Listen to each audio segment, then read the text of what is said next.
Ayan mga kamoto, ikan sa Mid-Sayap ni Lahosta guys dito sa Maguindanao del Norte. So mao ni ang lugar sa Maguindanao del Norte. So sa tanan nga mga biyahidor mga kamoto no, from Mid-Sayap moagi ka Libungan, Pigkawayan, paingon sa Simuay down to Parang.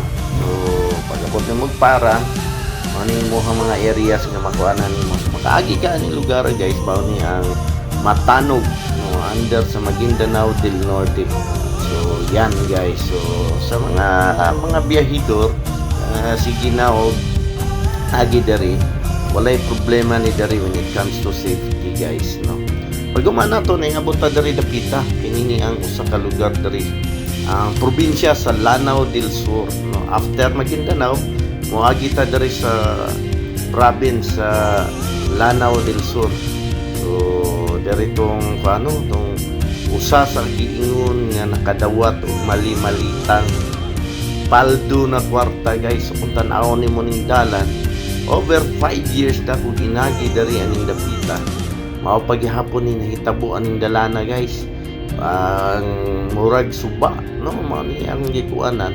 Nakita nato tong usa ka representative ani lugar sa Lanao del Sur nga tuwa sige panghilabot sige panguan dito sa lain nga area wala niya nakita ning usa ka lugar diri sa iyahang sakpan no under sa iyang distrito. Jesus Ginoo Korea Mariusep na unsa naman taon ning dalana daw nagsuong kami ni National Highway ni guys ha.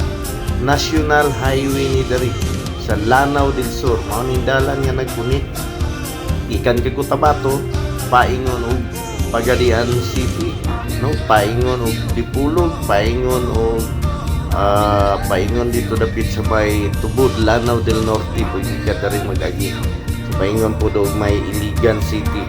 So dinini ang area hantod karon panahon na guys so pagitaon nila human. Tapos may abot na po doon sa pita kini dani dapita kini ang sa may portion yapon sa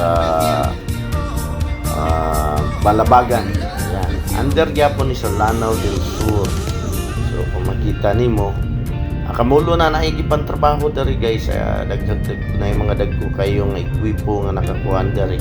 Kining usab nga lugar. Grabe ka bahawon nun. Ada mo agi ka dari kung adunay kusugulan maglisod ang sakyanan pag-agi ang lugar tungod sa kakusog sa baha. Pero pagkakaroon aduna na siya development. So siguro usa sa ato ang kuan ani